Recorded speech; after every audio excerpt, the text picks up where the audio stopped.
नमस्कार दर्शकों, इस समय हम हैं बदलापुर माननीय दुबे जी के यहाँ रामायण पाठ का आयोजन है सुंदरकांड का, और इसी उपलक्ष्य में हम यहाँ पर आए हुए थे और यहाँ पर कुछ माननीय गण हैं, उनसे बात करेंगे और जानेंगे ये जो सुंदरकांड है इसके बारे में, और जो पाठ चल रहा है इस समय किस उपलक्ष्य में है इसके बारे में। तो सर, आपका हमारे चैनल पे हार्दिक अभिनंदन है। आपका शुभ नाम एक संक्षिप्त परिचय के साथ। सर, मैं रहता हूँ कांदीवली में, मानव कल्याण चैरिटेबल ट्रस्ट का मैं अध्यक्ष हूँ। एक मेरा ऑर्गेनाइजेशन है जो मतलब चलता है बॉम्बे लेवल पे, समाज सेवा से जुड़े लोग हैं। वैसे मैं 46 साल पहले मुंबई की तरफ आया था रोटी रोजी की तलाश में, और एक तरह से यहाँ पे अस्थाई निवासी हम लोग हो गए। जौनपुर के रहने वाले हैं हम लोग, सब एक ही गांव के। तो नाम क्या बताया अपना? नाम मेरा रघुवंश मणि दुबे। माननीय श्री रघुवंश मणि दुबे जी हैं और एक ट्रस्ट के ऑनर हैं। और क्या योगदान है सर आपका ट्रस्ट का, समाज में क्या योगदान है आपका?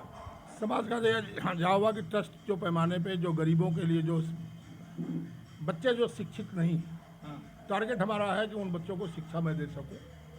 खास करके एक फीलिंग जो हुआ कि जब एक पत्नी, एक औरत का पति जब खो जाता है या स्वर्गवासी हो जाता है या चला जाता है, तो ये हमारे समाज की कुरीतियाँ है कि उसे विधवा के रूप में पेश करते थे।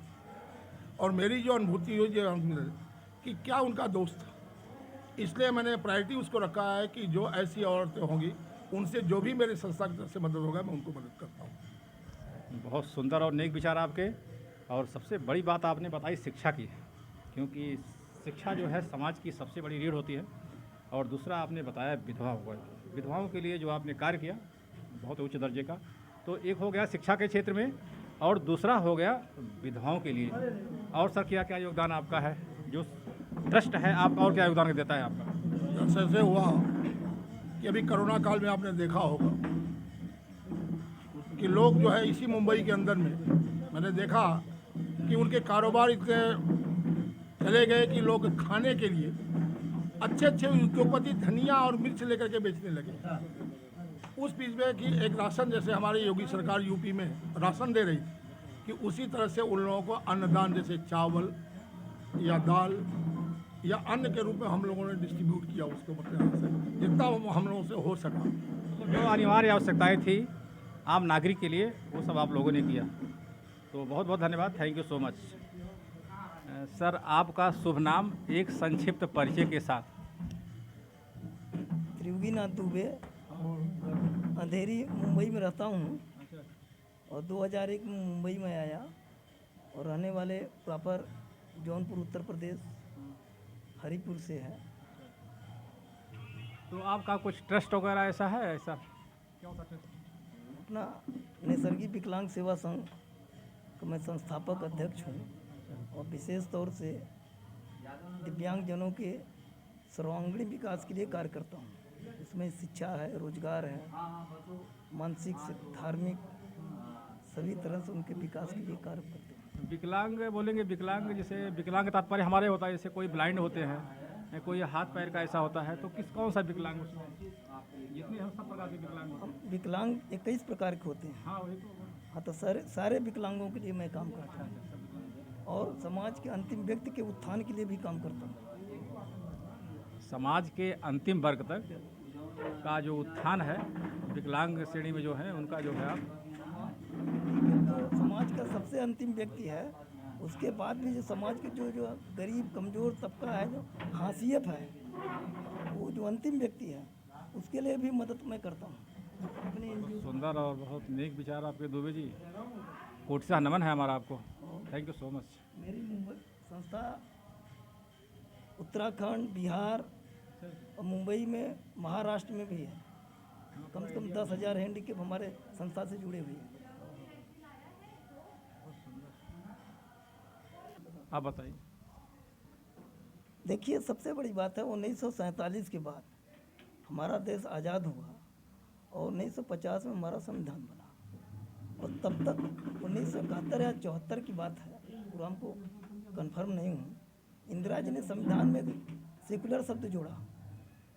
अपना नाम कमाने के विदेशों में उनकी प्रतिष्ठा अपना खुद का बढ़ाने के लिए जो सेकुलर शब्द आया, धर्मनिरपेक्ष जो शब्द आया, उसकी वजह से सारे जो कम्युनिस्टी जो थे एक तरफ हो गए और वोट की राजनीति करने लगे। अब पंडित शब्द क्यों दिया गया? पंडितों को भगाया गया कश्मीर से, जबकि वास्तव में हर जात के लोग थे, हिंदू थे, लेकिन पंडित शब्द आने से हो गया कि और लोग इसको विरोध नहीं करेंगे, इसलिए पंडित शब्द वहाँ दिया गया। बहुत सुंदर, सही। कश्मीरी पंडित का तात्पर्य ये हुआ कि वहाँ के जितने हिंदू थे सब हो गए। हिंदू थे, सब हिंदू थे, हाँ। लेकिन उनको जब वहाँ से भगाए गए तो और लोगों ने, एक कम्युनिस्ट के लोगों ने या धर्मनिरपेक्ष जो लोग थे, सेकुलर जो लोग थे, उन्होंने पंडितों का नाम दिया कि वहाँ से पंडित लोग भगाए गए। चूँकि पंडित लोग भगाए गए तो इसलिए सारे लोग चुप हो गए। यदि वही होता कि हिंदू लोग भगाए गए तब शायद हो सकता कि लोग आवाज़ उठाते। ठीक है, ओके, इससे सहमत हैं जो आपने कहा? सही सही सही है। मैं उसमें विश्वास रखता हूँ कि जो मैं देख रहा हूँ, मैं उसमें विश्वास रखता हूँ जो मैं अपनी आँख से देख रहा हूँ। मैं इनकी बातों से मैं कोई ताल्लुकात नहीं रखता हूँ, क्योंकि जब जिसका ज्ञान मुझे खुद नहीं है तो मैं अच्छा, ठीक। अभी इन्होंने जो भाई साहब ने बताया तो हमको नई जानकारी से अवगत वही कराया। हमको भी एकदम नया नया लगा। हम तो यही समझते थे आज तक कि कश्मीरी जो, जैसे हम यहाँ के उत्तर प्रदेश में तिवारी, चौबे, दुबे हैं, वैसे ही वहाँ पे कुछ खास जाति होगी पंडित। हाँ, जैसे हमने सुना था जवाहरलाल नेहरू भी कश्मीर के थे, पंडित कहलाए इसलिए, बराबर है। तो हम तो यही समझते थे। अभी जैसे कि नेताजी ने बताया तो कुछ उन्होंने स्टडी किया होगा, बताए और बहुत सही बताया टिपिकली होगा। बताए, सही हम उस पर कोई टिप्पणी या कमेंट नहीं कर सकते। हाँ? कश्मीरी पंडित का तात्पर्य क्या हुआ? बस वही जो भी जितने कोई भी कास्ट को होवे एक कि भाई पंडित सब पंडित भगाए जा रहे हैं। आपके हिसाब से देख सकते हैं दुबे जी का कहना है कि अगर हिंदू शब्द का प्रयोग किया जाता तो सब लोग योग नहीं सर जो नहीं है। देखिए एक्शन न लेने का सबसे बड़ा कारण उस समय के चंद्रशेखर जी ने इसलिए था कि उनकी अल्पमत में सरकार थी, एक चीज़। दूसरी की चीज़ उस समय एक सेकुलरिज्म शब्द को लेकर के एक हिंदुस्तान पर चारों तरफ हावी हो रहा था और हिंदुत्व को दबाया जा रहा था। आज वो बातें नहीं हैं। आज जब से मोदी जी की सरकार बनी है तो सारे लोग जो है अब हिंदुत्व की तरफ बढ़ रहे हैं। यहाँ तक देखिए जो कल तक चोला पहन करके अखिलेश यादव जो अपने समाजवादी बोलते हैं वो सेकुलरिज्म का पार्टी, वो भी जो है आज हिंदुत्व के लिए। राहुल गांधी को देख लीजिए, किसी और भी पार्टी को। अब मोदी जी ने इस हिंदुत्व को, हिंदुस्तान को ऐसे रास्ते पर ला के खड़ा कर दिया। बिना हिंदुओं को सबसे पहले साथ लेकर के कोई भी राजनीतिक दल तभी आप राजनीति कर सकते हो। और पहले ये बातें नहीं थी। पहले ये बातें थी कि मुसलमान को आगे करो और उनका वोट बैंक अपने साथ जोड़ रहे, हिंदू हमारे साथ है। वहाँ से गलत हो गया, आज सब उल्टा हो गया। तो सबसे बड़ी बात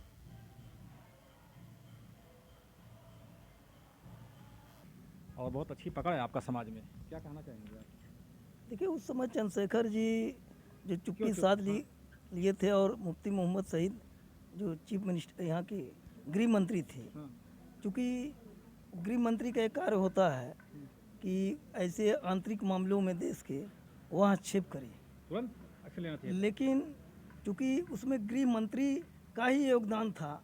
उस वहाँ से जो कश्मीरी पंडितों का हिंदुओं को जो भगाया गया, उसमें हम जो अपने नज़रिए से देखते हैं उसमें वहाँ उस समय के गृह मंत्री का ही योगदान था। अब चूँकि चंद्रशेखर को सरकार चलाना था, चंद्रशेखर एक तेज तरार और एक अनुभवी सशक्त राजनेता थे। चूँकि उनको एक बैसाखी के सहारे पर सरकार बनी थी तो इसलिए वो कुछ बोल नहीं पाए, लेकिन सर सबसे अधिक दोषी उसमें उस समय का गृह मंत्री है। सबसे बड़ा जो दोषी है जो चुप थे वो गृह मंत्री मुफ्ती मोहम्मद सईद थे। और चंद्रशेखर जी को चूँकि सरकार चलाना सब था, लोग जानते थे कि ये घटना घट रही है। सबको मालूम था। वो तो भाई इतनी बड़ी घटना घट गई, पूरा राष्ट्र जानता था। उसमें पूरा राष्ट्र को आंदोलित होना चाहिए था और विशेष तौर से हिंदुओं को बाहर निकल करके आंदोलन करना चाहिए था और दिल्ली कूच करना चाहिए था। दिल्ली की सरकार को हिला करके रख देना चाहिए था, क्योंकि सब कमी हमारे हिंदुओं में थी। क्योंकि हम ऐसे चीज़ को बर्दाश्त करते गए। अच्छा, ये आज की बात नहीं है, ये शुरू से ही जो हमारे यहाँ सेकुलरिज्म हिंदू है, सेकुलरिज्म की ओर जो चादर ओढ़ करके हिंदू सोया हुआ है, आज से नहीं, उसी में बाबर आ गया और जितने भी आक्रांता विदेशी हुए सब हमारे सेकुलरिज्म हिंदुओं के वजह से। उसमें महाराणा प्रताप की भी वैसी हालत हुई और जो है शिवाजी की हालत हुई है। मतलब जितने भी लोग हिंदुत्व को लेकर के आगे बढ़ना चाहे, लेकिन हमारे जो सेकुलरिज्म हिंदू थे उनको दबाया गया और विदेशी आक्रांता, और इसीलिए हिंदू कमज़ोर हुआ। अब एक समय आ गया है कि इस देश को एक सशक्त प्रधानमंत्री नरेंद्र मोदी जी मिले हैं और दूसरा यूपी के मुख्यमंत्री योगी आदित्यनाथ जी मिले हैं। इनके नेतृत्व में हिंदुत्व फल रहा है, फूल रहा है और हमारा राष्ट्र फल फूल रहा है। जिस दिन हिंदू यहाँ कमज़ोर हो जाएगा, ऐसा चीज़ चल रही है, सदियों से चीज़ चल रही है। जिस दिन हिंदू कमज़ोर हो जाएगा फिर भारत का विभाजन होगा। इसलिए सबसे पहले हिंदुओं को मजबूत करिए। मतलब हिंदुओं की एकजुटता बहुत ज़रूरी है। जी जी है ना? जी। तो ये हमारे चैनल पे थे माननीय दुबे जी और एक ट्रस्ट के ऑनर हैं, बहुत ही उत्तम सेवा देते हैं समाज में। तो बहुत बहुत धन्यवाद, कोटिशः नमन है आपको। Thank you so much. तो देख सकते हैं दर्शकों, ये हमारे सम्मानीय व्यक्ति हैं और सब एक से एक, सब अपने अपने क्षेत्र में एडवांस हैं। जैसे कोई विकलांग में है, कोई शिक्षा के क्षेत्र में है, कोई मेडिकल के क्षेत्र में है। तो इस तरह से अभी जैसे दुबे जी ने बात बताई, बहुत सुंदर और बहुत ही सटीक जानकारी दी कश्मीर फाइल्स पर। जो हमारी रिपोर्ट तय हो रही है और जो तैयार हो रही है रिपोर्ट अभी हमारी कश्मीर फाइल्स पे, वो कल रिलीज होगी और उस पर हमने बहुत लोगों से रिव्यू लिया है और उस रिव्यू को हमने इसमें ऐड किया है। तो अब और हम जाने की जानकारी लेंगे कश्मीर फाइल्स पर। गृह मंत्री और प्रधानमंत्री के बाद जो स्टेट गवर्नमेंट के अंडर में वहाँ के राज्यपाल हो गए या कांग्रेस जो भी रहे होंगे, वो भी सब दोषी में ही आएंगे। क्योंकि सब लोग मिलजुल के काम किए हैं। सभी लोग राज्यपाल था उस समय जगमोहन राज्यपाल थे, एक राष्ट्रवाद के वो प्रतीक थे। तो वो राज्यपाल कौन होता है? गृह मंत्री के द्वारा मनोनीत होता है, वो तो गृह मंत्री ही शब्दों से है। जगमोहन तो बहुत अच्छे राज्यपाल थे।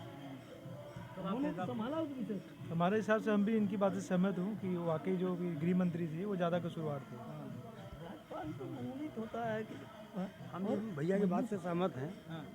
जो बोले हैं बहुत सही बात आपने कही और आपकी बात जगमोहन को जी सब तो लोगों ने जाकर मान के कश्मीर को सुधारना शुरू किए। विश्वनाथ प्रताप सब क्यों हटाए उसको? जगमोहन को ही हटाने के चक्कर में सब सारे कांड हुआ, बाद में सरकार गिरी, ये सब सारी चीजें। बहुत बहुत धन्यवाद। सुनिए, मैं बोलता हूँ, सबसे बड़ा चीज विषय है कि हिंदू उस समय का दोषी है पूरे हिंदुस्तान का। ये चुप रहा जो। चुप क्यों रहा?